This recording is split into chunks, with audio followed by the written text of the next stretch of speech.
আলুর পরোটা তো অনেক রকমভাবেই তৈরি করেছেন।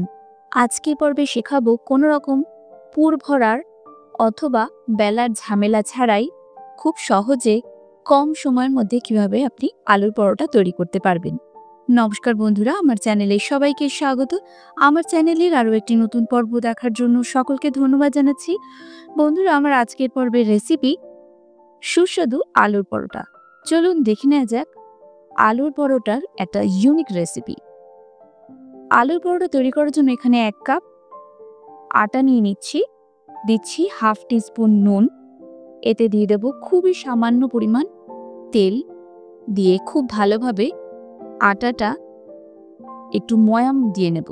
এরপর অল্প অল্প করে জল দিয়ে এইভাবে একটা স্মুথ ব্যাটার তৈরি করে নিতে হবে, যাতে কোনো লাম্পস না থাকে। একটা হুইস্কার ইউজ করছি, অথবা আপনি কাঁটা চামচ দিয়েও এইভাবে ব্যাটারটা তৈরি করে নিতে পারেন।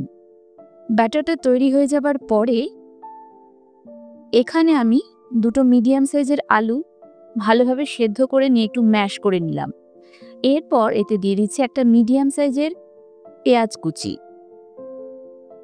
এতে দেব 2টো কাঁচা লঙ্কা, স্বাদ মতো নুন, দিয়ে দেব 1 টিস্পুন হলুদ গুঁড়ো, এতে কালার ভালো আসে। দেব হোমমেড চানা মশলা, দেব রোস্টেড জিরা পাউডার আর আমচুর পাউডার, আর 1 টেবিল স্পুন মতো কাসুরি মেথি। এরপর সমস্ত উপকরণ আলুর সাথে খুব ভালোভাবে মেশাতে হবে, যাতে আলুটা ভালোভাবে সমস্ত মশলার সাথে মিশে যায়। এরপর ব্যাটারটার মধ্যে আলুর মশলাটা যেটা তৈরি করে রেখেছি সেটা খুব ভালোভাবে দিয়ে এইভাবে মিশিয়ে নিতে হবে। খুব ভালোভাবে আলুর মশলাটা ব্যাটারের সাথে মিশিয়ে নেবার পরে এটা রেডি হয়ে গেছে। তাওয়াটা মিডিয়াম লোতে হালকা গরম করে নিলাম।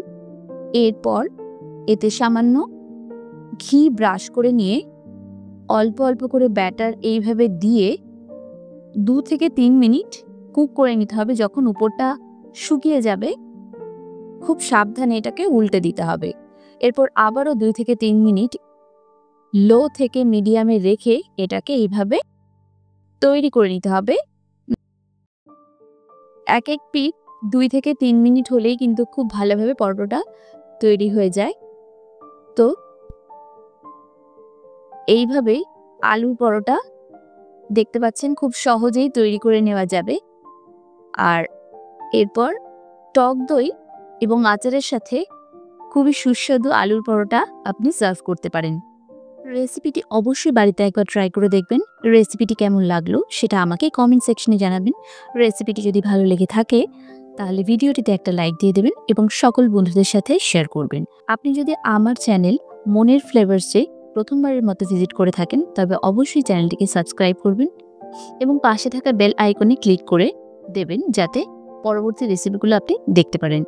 ফেসবুক থেকে যারা ভিডিওটি দেখছেন তারা লাঞ্চ বক্স বাই মি পেজটিকে ফলো করে লাইক করে দেবেন।